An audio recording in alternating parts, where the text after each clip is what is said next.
people, welcome to Bethel Brothers Hot Rod. As promised, I'm back to show you some of the progress on the bodywork. I've done quite a bit, and it has been long, it has been boring, and my fingers are killing me. I have a few tips to give you about this sanding process, and hopefully they'll pay out. Stick around, stay tuned, I hope you learned something. Alright, last time we were here, this was all like rough, and I didn't have a lot of the stuff filled in. And also, this side's somewhat done. I have a few spots. There's one up there I gotta get, one down here, and yes, this is gonna bother some of you, but I got some on there. That's because I intend to paint this chrome. There's a long story in it and why I'm gonna paint it, and explaining it isn't gonna make chrome lovers any more sympathetic to why I'm doing this, so I'm just gonna leave it at that, dude. Alright, you heard me say that my fingers hurt, and that's because I've been rubbing the side of this metal. Here's some of the, you know, check out the sandpaper, I've been going through it. I'm using a lot of different grits. 40 grit, it's really heavy grain. It's basically like mini rocks glued down, and that'll bust through this big stuff quick after I hit it with the file. Then I'm switching to a 100 grit. It's just slightly less porous but still abrasive to get this cleaner look like here. It's really smooth, dude. And then if you want to go super fine, you switch to the 400 grit, baby. And that's very fine, very fine. It'll give you like a polish on the metal if you want. Alright. I'm going to show you how I've been going through this.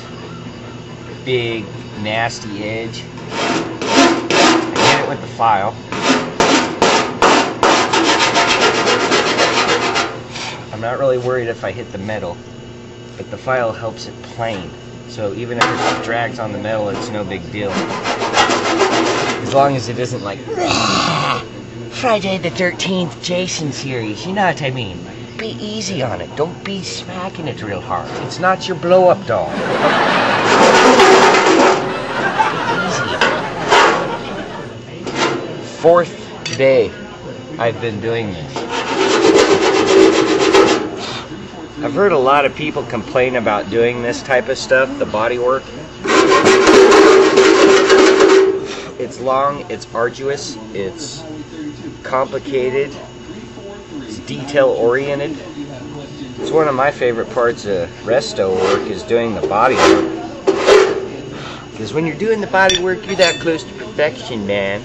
Okay, I've gone around with the file and busted down most of the big stuff. Now I'm using the 40 grit of doom, the heavy stuff, and I'm lightly pushing over the surface. I'm trying to pay attention to the edges. The one thing that'll show up through the paint is a hard lip or an edge, you know. So, you just want to get the basic shape. You don't want to go too close to the finish side that you want. You want to be about 3/4 of the way to where you want to be. Just knocking off the extra material, and it helps with the shape. Now, you're gonna repeat that on everything, blah blah blah, and then you're gonna change grit. Okay, I got the grindage down. Now I'm switching to 100 grit, and I'm gonna start smoothing these out. Just going over it, breaking down the deep scratch marks from the heavier grit paper. I'm extending past it too. And as you can see how the metal's starting to get a little shiny.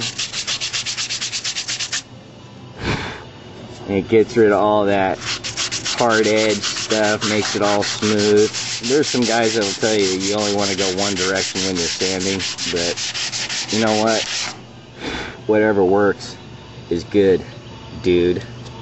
So I'm going to do that on everything. Got some new shape going on, blah blah blah. I'm going to keep sanding and I'll come back when I'm ready to do something else. Got all my spots down, and what I'm doing now is I'm sanding the entire surface area of the front end all the same direction. One is I need to clean it off, and two, it shows me any little place that's low or something that I need to work on before I put some paint on it. You never want to just shoot it when you're done and you find all these little lumps and bumps, so this is a necessary step.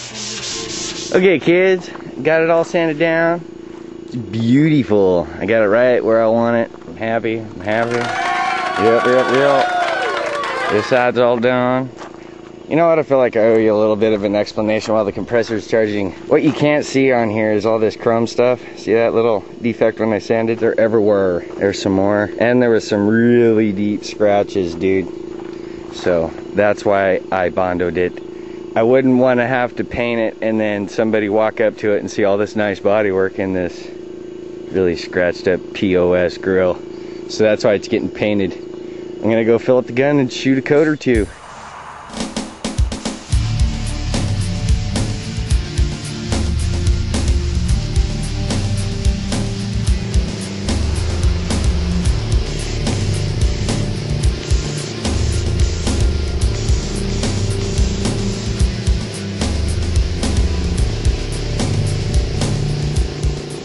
Look at that, man. Hey, look at that. Dude, this particular type of primer I'm using is water-based. You're gonna be all, what? Water-based? Yeah, but when the water evaporates, it turns into a chemical. I heard a lot of people call this particular kind felting. The way it lands, it kind of makes like a matte finish, but it's also particular, so it kind of builds up and you can sand it down. I'm seeing some imperfections. I'll have to go back. I gotta wait for it to dry, so. All right, dude and dudettes, it's done, man. There's a little bit of paint up on there. It's gonna have to dry overnight, and then I'm gonna have to put like a gazillion more coats on it. But check out the grill action, dude. Seamless looking. Sweet. Looks pretty good. I'll build up more primer as it goes. It's just kind of cold today, or cooler. But it's coming out, man. Well, people, that's going to do it for today. I hope you learned something with the Bondo tips. If you take your time, sand, do what you want, you're going to get what you want instead of paying a whole bunch of money at a body shop. I appreciate you tuning in and watching Bethel Brothers Hot Rod. Peace out, babies.